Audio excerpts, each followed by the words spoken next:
Hello, this is Ray Main here again with today's Bible reading. Today we're going to be reading in the book of 1 Kings, chapter 20. And Benhadad, the king of Syria, gathered all his host together, and there were 32 kings with him, and horses and chariots.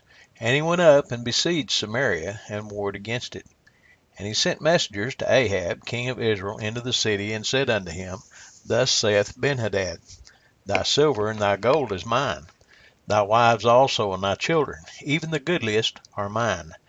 And the king of Israel answered and said, My lord, O king, according to thy saying, I am thine and all that I have. And the messengers came again and said, Thus speaketh Benhadad, saying, Although I have sent unto thee, saying, Thou shalt deliver me thy silver and thy gold, and thy wives and thy children, yet I will send my servants unto thee tomorrow about this time, and they shall search thine house and the houses of thy servants, and it shall be that whatsoever is pleasant in thine eyes, they shall put it in their hand and take it away. Then the king of Israel called all the elders of the land and said, Mark, I pray you, and see how this man seeketh mischief. For he sent unto me for my wives, and for my children, and for my silver, and for my gold, and I denied him not. And all the elders and all the people said unto him, Hearken not unto him, nor consent. Wherefore he said unto the messengers of Benhadad, Tell my lord the king, all that thou didst send for to thy servant at the first I will do, but this thing I may not do. And the messengers departed and brought him word again. And Benhadad sent unto him and said, The gods do so unto me, and more also, if the dust of Samaria shall suffice for handfuls for all the people that follow me. And the king of Israel answered and said, Tell him, let not him that girdeth on his harness boast himself as he that putteth it off.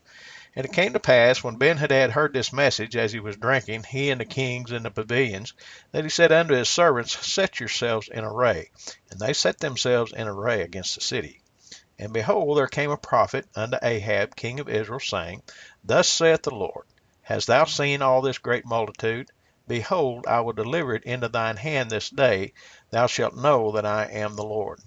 And Ahab said, By whom? And he said, Thus saith the Lord, even by the young men of the princes of the provinces. Then he said, Who shall order the battle? And he answered, Thou.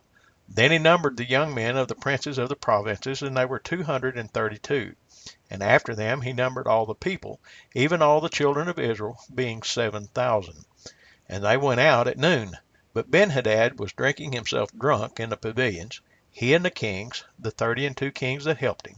And the young men of the princes of the provinces went out first. And Benhadad sent out, and they told him, saying, There are men come out of Samaria. And he said, Whether they be come out for peace, take them alive, or whether they be come out for war, take them alive. So these young men of the princes of the provinces came out of the city, and the army which followed them. And they slew every one his man. And the Syrians fled, and Israel pursued them. And Benhadad, the king of Syria, escaped on an horse with the horsemen. And the king of Israel went out, and smote the horses and chariots, and slew the Syrians with a great slaughter. And the prophet came to the king of Israel, and said unto him, Go, strengthen thyself, and mark, and see what thou doest, for at the return of the year the king of Syria will come up against thee.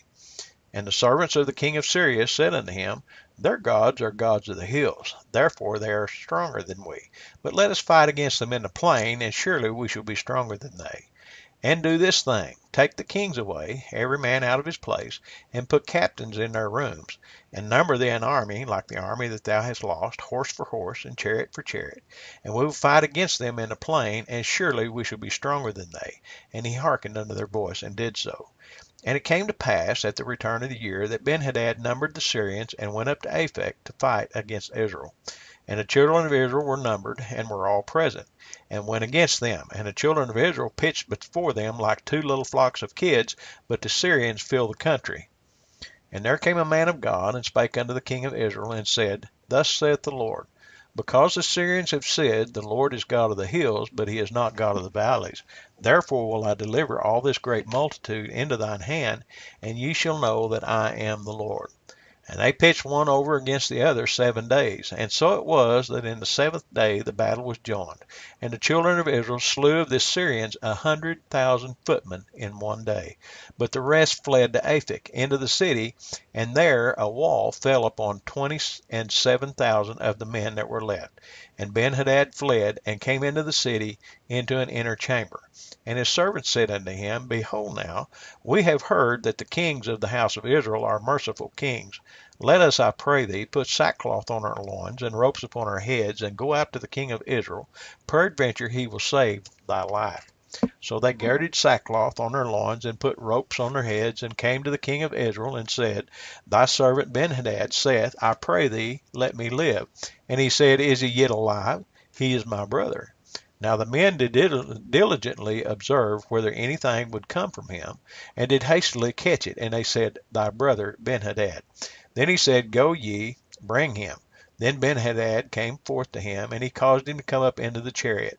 And Benhadad said unto him, The cities which my father took from thy father I will restore, and thou shalt make streets for thee in Damascus, as my father made in Samaria. Then said Ahab, I will send thee away with this covenant. So he made a covenant with him, and sent him away.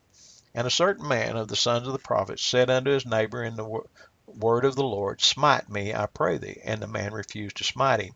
Then said he unto him, Because thou hast not obeyed the voice of the Lord, behold, as soon as thou art departed from me, a lion shall slay thee. And as soon as he was departed from him, a lion found him, and slew him. Then he found another man, and said, Smite me, I pray thee. And the man smote him, so that in smiting he wounded him. So the prophet departed, and waited for the king by the way, and disguised himself with ashes upon his face. And as the king passed by, he cried unto the king, and he said, Thy servant went out into the midst of the battle, and behold, a man turned aside, and brought a man unto me, and said, Keep this man. If by any means he be missing, then shall thy life be for his life, or else thou shalt pay a talent of silver. And as thy servant was busy here and there, he was gone.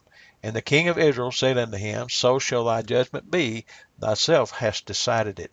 And he hasted and took the ashes away from his face. And the king of Israel discerned him that he was of the prophets.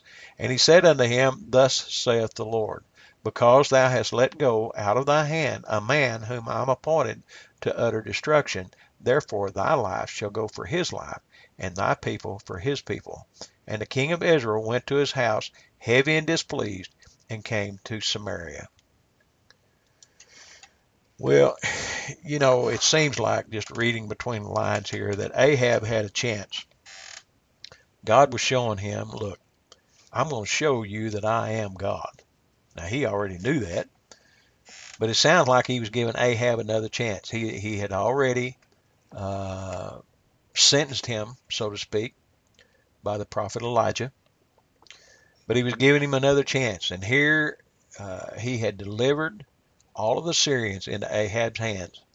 Then the Syrian ruler, Benhadad, got to him and went to telling him what all he was going to give him. He completely forgot all about God. He completely forgot about the judgment of God, about the sentence of God. And he made a league with Benhadad, and now he has been sentenced again. People, it's just like it was back then. It's the same today. Yes, we're living in an age of grace, and thank God for it.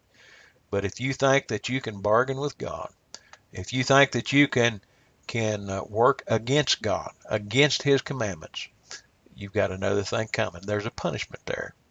To everything, there's a time and a season. That's the reading for today. God bless you. Have a blessed day.